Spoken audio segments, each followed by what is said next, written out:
Hello everyone, this is Becky. Thanks for tuning in for Iowa City Public Library's virtual story times. Today I have a story time all about popcorn. It is one of my favorite treats to have, especially when I'm watching movies at night.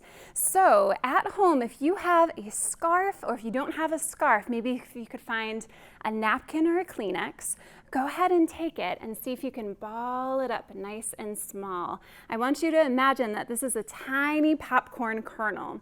Now, one thing about popcorn is it starts out as a kernel, but then when it gets really, really hot, it pops, right? So see if you can get that Kleenex or napkin really small, balled up in your hand like a popcorn kernel.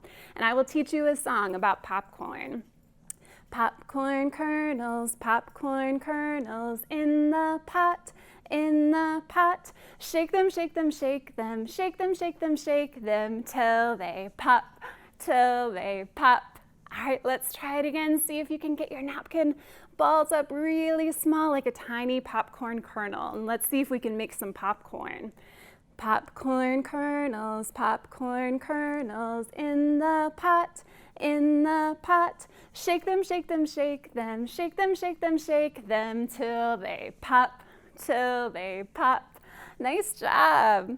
All right, along with our popcorn theme, I have a story today. It's called The Popcorn Dragon. It's an interesting title. We'll have to see what this story is about. Dexter was a dragon with a green, scaly body and a long, twisty tail. He had short, knobby legs. He had wings like a bat's, which he would be able to fly when he was older. Like all dragons, Dexter had hot breath.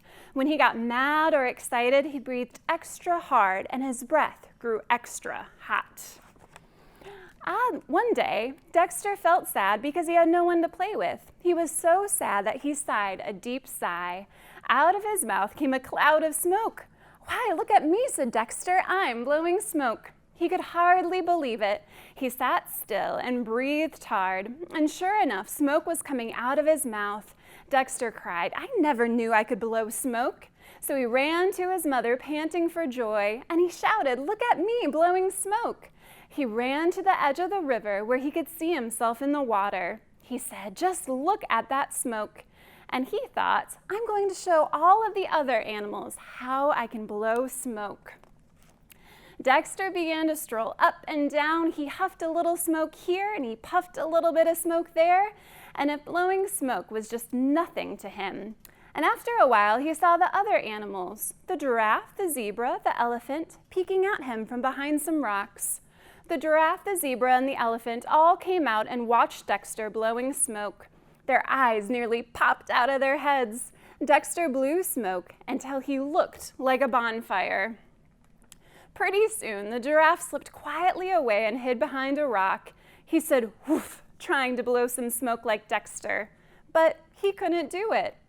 Then the zebra ran off and disappeared over a hill. He said, "Woof, woof," trying to blow smoke like Dexter, but he couldn't do it. Finally, the elephant said, "Goodbye, I have to go."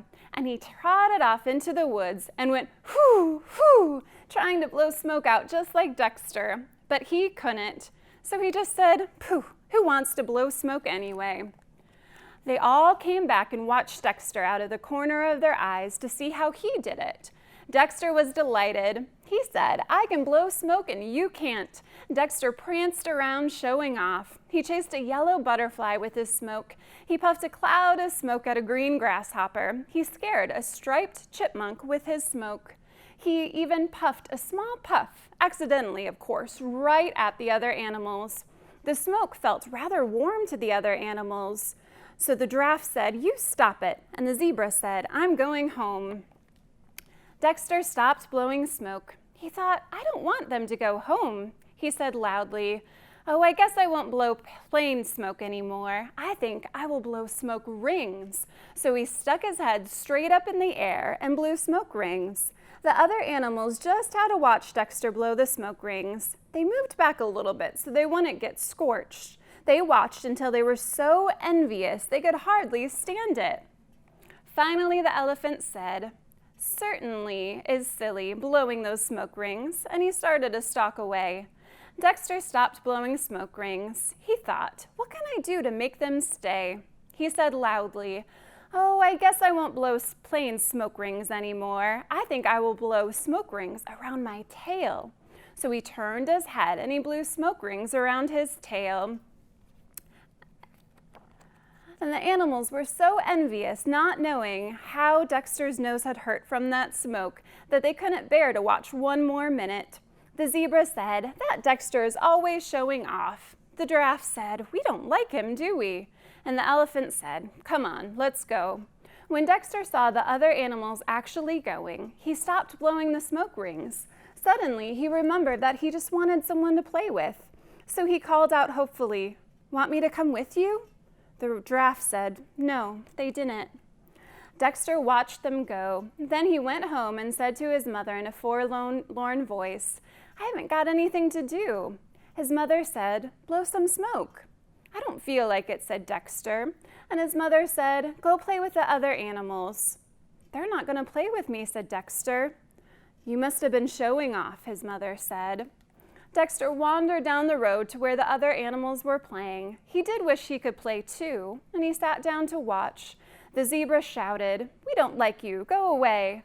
Dexter was very sorry now that he had showed off. He had no one to play with. He was tired of blowing smoke. He wandered into a cornfield and lay down in the shade of the tall corn stalks. He watched a yellow butterfly flutter against the blue sky. He watched a green grasshopper hop on a blade of green grass. The butterfly and grasshopper did not know or care how lonely Dexter had felt. He could hear the far-off voices of the animals playing. The sun was warm. The sound of insects and the far-off voices began to make Dexter drowsy. His eyes closed, and he fell asleep.